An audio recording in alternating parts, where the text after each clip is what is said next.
বিসমিল্লাহির রহমানির রহিম। হে সমস্ত জগতবাসী, বিশ্ব আধ্যাত্মিক জ্ঞান সঞ্চার দরবার শরীফ হইতে আমি কুলসুম চিশতি আমার মুর্শিদ কেবলা গাউসুল আজম শামীম আলী চিশতির লেখা গ্রন্থ থেকে কিছু তত্ত্বকথা আলোচনা করিব। আজ আমি যে আলোচনাটি নিয়ে এসেছি সেই আলোচনাটি হলো সাধুদের জন্য, যারা তরিকতের জগতে প্রবেশ করেছেন তাদের জন্য।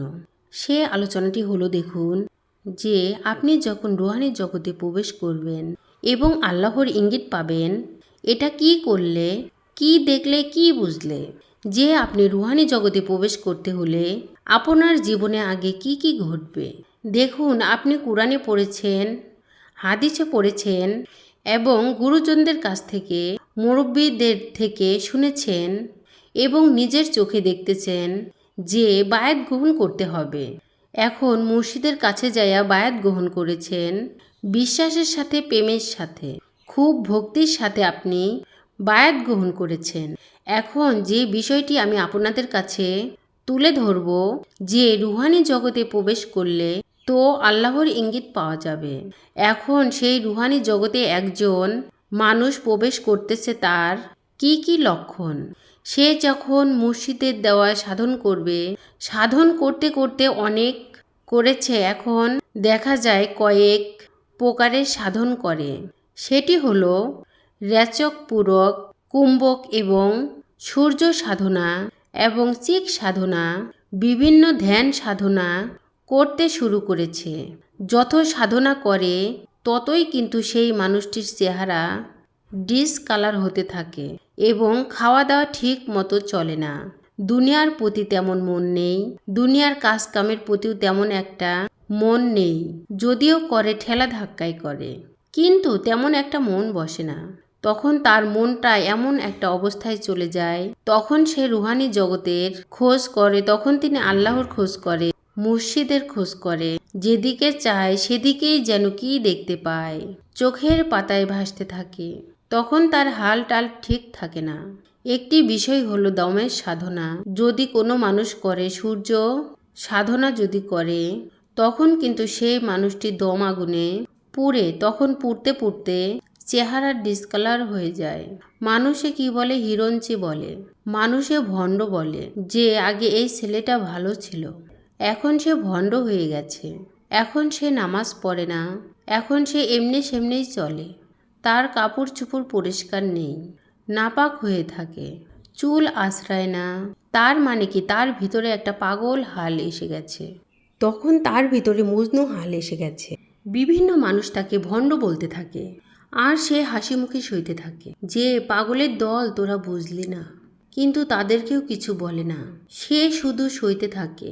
এরকম সইতে থাকে, তখন আল্লাহ কি করে, তখন আল্লাহ দেখে যতই সে আমার সাধনা করে ততই আমি আল্লাহকে পেতে চাই, তার মুর্শিদকে বেশি বেশি পেতে চায়, আর সংসারে, ফ্যামিলিতে ঝামেলা, কাজকাম ঠিকঠাক মতো হয় না।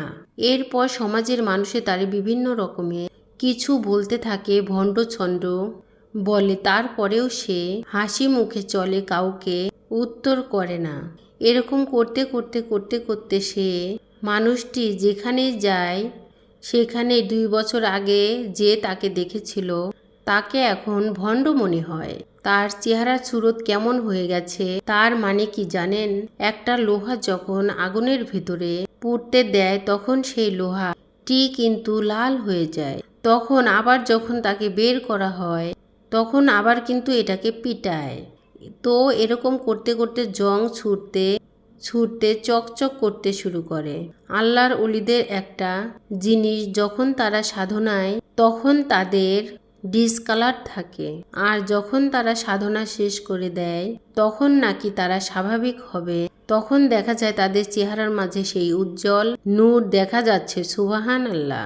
তাই বোঝা গেল কি, যে মানুষের মধ্যে জং থাকলে তাকে আগুনে দিলে, আবার পিটালে, তারপর চকচকাটা বের হয়। অলিয়া উলিয়াদের কপালে নূর দেখা যায়, তাদের খুব সুন্দর লাগে, ভালো লাগে, তার মানেই তাদের পোড়া দেওয়া হয়ে গেছে, তাদের চকচকাটা বের হয়ে গেছে। এখন সেই মানুষটা যখন সইতে থাকে, মানুষের এটা সেটা বলে, কত খারাপ বলে, তারপরেও সে সইতে থাকে, তার সাধনা সে করতে থাকে। তারপর এরকম দুঃখ কষ্ট সইতে সইতে কোনো এক পর্যায়ে চলে যায়। তখন সে মুর্শিদ রূপের ধ্যান করতে করতে তখন আর মুর্শিদ রূপ দেখছে না, এখন দেখতেছে স্বরূপ। সামনে সেই স্বরূপ এসে গেছে। স্বরূপ কার? যার রূপকেই বলা হয়েছে যে কি সুরত বানাইলে খুদা রূপ মিশায় আপনার, এই সুরত দুজকে যাবে যে বলে সে গুনাগার। আদম দেহেতে খুদা দম থাকিতে নাহি জুদা, কেবা আদম কেবা খুদা, কে করিবে কার বিচার। এবার লক্ষ কোটি আকার ধরে সাজিলে তুই নিরাকার, সেই লক্ষ কোটি আকার যিনি ধরেছেন, ধরতে পারে তিনি আমারও এক আকার নিয়ে।